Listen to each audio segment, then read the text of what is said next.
वालेकुम my YouTube family, कैसे हैं आप सब। आज मैं बना रही हूँ प्याज के पकोड़े, जो कि डिफरेंट स्टाइल के हैं। काफ़ी सारे स्टाइल के होते हैं प्याज के पकोड़े, तो मैं कुछ डिफरेंट स्टाइल का आपको सिखाऊंगी।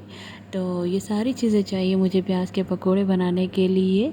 सबसे पहले जो है मैंने 2 कप बेसन ले लिया और अच्छी तरह से छान लिया है, और उसमें मैं अब शामिल करूँगी एक मीडियम साइज़ की प्याज और 2 अदद हरी मिर्ची और हरा धनिया और पुदीना। ठीक है, ये सारी चीज़ें कट करके ये शामिल करूँगी। और उसके बाद मैं इसमें शामिल करूँगी 2 से 3 पिंच बेकिंग सोडा, 1 टीस्पून ज़ीरा, 1 टीस्पून सूखा धनिया साबित और 1 टीस्पून लाल मिर्ची पाउडर, टीस्पून हल्दी और half teaspoon crush chilli. ठीक है, ये सारी चीज़ें अब हम मिक्स कर लेंगे अच्छे से, और उसके बाद हम इसमें थोड़ा थोड़ा पानी ऐड करते जाएंगे और एक अच्छा सा बैटर बना लेंगे। ज़्यादा थिक भी नहीं बनाएंगे और ज़्यादा थिन भी नहीं बनाएंगे, बस नॉर्मल सा एक बैटर बनाएंगे।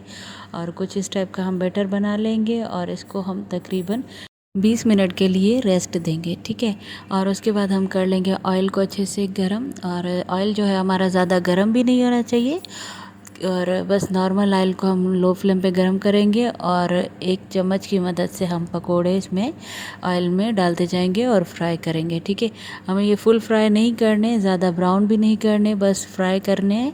और इनको निकाल लेना है टिश्यू पेपर पे और इनको अच्छी तरह से कर लेना है ठंडा। ठीक है, ठंडा होने के बाद हम इसको तकरीबन 2 से 3 पीस करेंगे इनके, कुछ इस तरह से। आप लोग भी तोड़ के ऐसे पीस कीजिएगा और उसके बाद फिर से हम इसको ऑयल में फ्राई करेंगे। और इस बार हम इसको थोड़ा सा कड़क फ्राई करेंगे, जितना भी आपको चाहिए। मुझे नरम बिल्कुल भी अच्छे नहीं लगते, कड़क पकौड़े अच्छे लगते हैं, तो आप लोग ऐसे ही फ्राई कीजिएगा।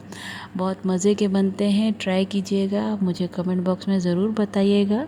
और रमज़ान में तो डेली हमारे घर में ये पकोड़े बनते हैं, तो आप लोग भी ज़रूर ट्राई कीजिएगा और मुझे दुआ में याद कीजिएगा। मेरा चैनल लाइक, सब्सक्राइब, शेयर कीजिएगा। अल्लाह हाफ़िज़।